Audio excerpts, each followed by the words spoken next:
Сайн 5 кинорыг манай хийж байна. Энэ удаа та бүхэндээ гараад удааг байгаа. Яг одоо Монголын бүх IPTV-д байрсан байгаа.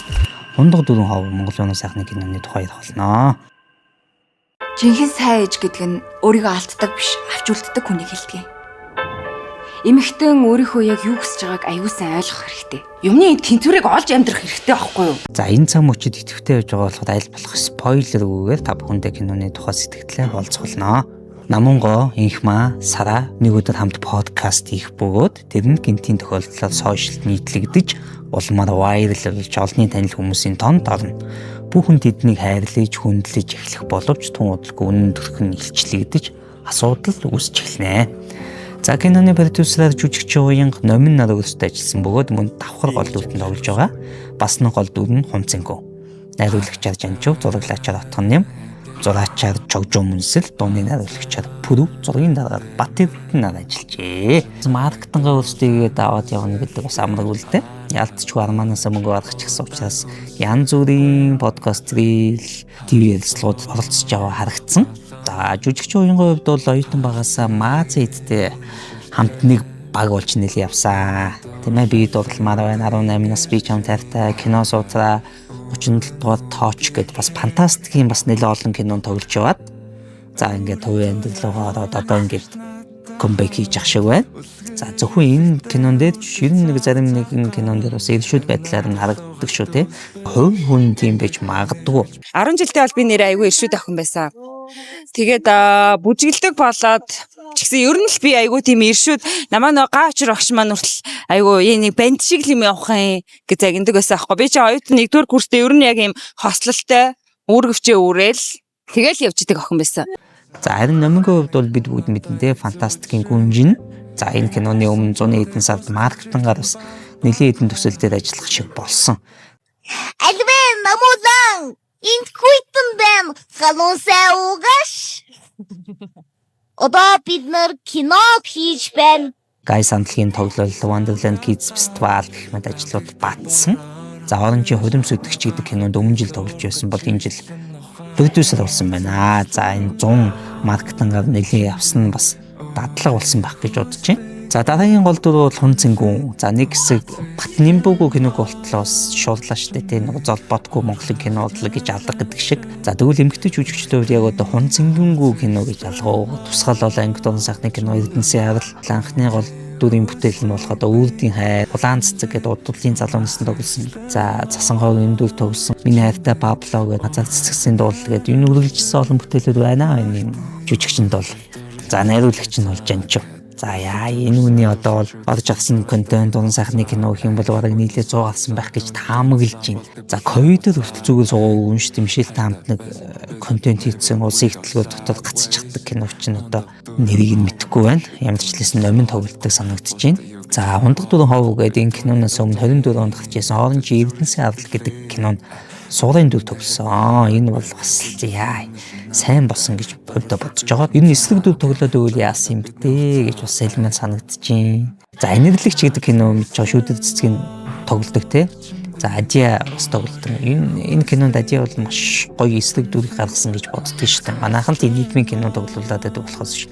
Энэ эсрэг дүрд бол гоё юм шиг надад санагдаад байгаа. Тэр шиг энэ Жанчуу эсрэг дүрд аваач гэж найруулагч продюсеруудаас бас хүсмээр байна. Түн чи бас бааж магадгүй санагдсан шүү. Яг одоо эсрэг дүрд гэж хэлэхээр жүжигч юу н алга байна шүү дээ. Бүгдээрээ гол дүр тоглолдог болсон. Амраа, Нарка, би гээд дандаа гол дүр тоглолдог. Эсрэг дүрд тоглолдог хүн байхгүй. За ганц санагдаж байгаа нь бол дэвдэл ах шүү дээ. Бусд нь бас байхгүй санагдчих. За яг найруулагч зохиолч байгаа хамгийн сүүлд ээжтэй гэдэг кино хийсэн санагдаж байна. 2023 онд. Тэгээд түүнээс хойш хундаг дөрвөн ховыг хийж байгаа бах. Голд нь хийсэн кино хэлээрээ би бас алгасан байж магадгүй шүү. За ингээд өнөөдрийн гол сэдв киноны тухай их зүйлийг хэлмээр байна. Даанч спойлер олчих гээд байгаа учраас цөөн хэдэн зүйлийг ялчгүй онцлмаа санагдаж байна. Нэгдүгээр мэдээж зохиол.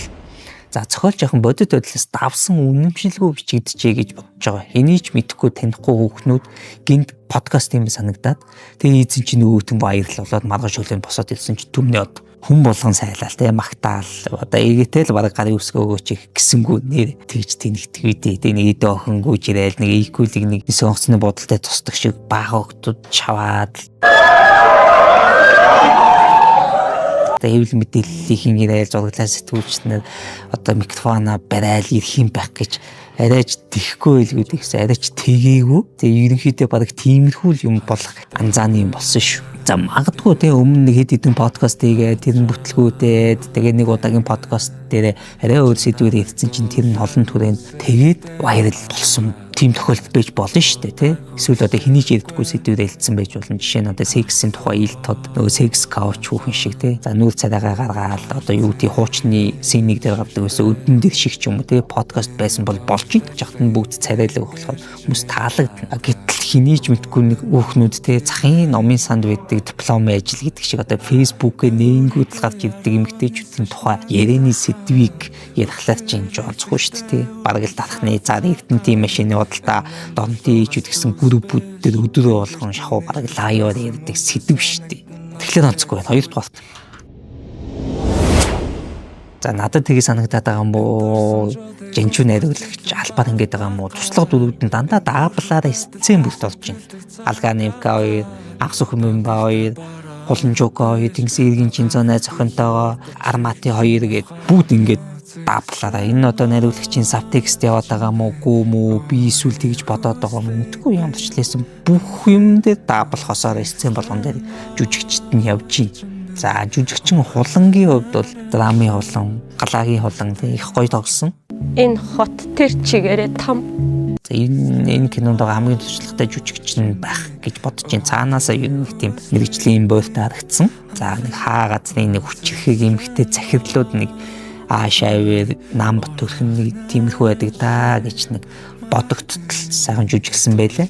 Жүжигчин Чукагийн хувьд бол мэдгүй нэг ажил хийж чаддаггүй хүн шиг надад санагдсан. Яг кинон дээр бол их сайн менежер юм билээ шагнуулаа лээ. Нэвлүүлгийн хувьд гэх юм бол шилжилтүүд бол их хөөрхөн байсан. Зурглаачийн ажил бас дэжгүй байсан. Тэгээд Сарагийн ингээд ширээнээсээ босдог хэсгийн шилжилт бол аюулгүй хөөрхөн болсон. Тэрийг бас болж өгвөл одоо наадмаар нэг Рио Тинтигийн рекламыг бүдэрээ үзлээ шүү дээ тийм ээ. Яг тэрний шиг гэхгүй гэхдээ юу н таймлайс болгож авсан бол бүр гоё байх байжуу. Цаг хугацаанд жоохон баригдсан байж магадгүй те. Гэмний төрөөс энэ тэрэгээл хамаг мөнгөс хэцүү байх л да залуу бүтээлчтэй тийм ээ.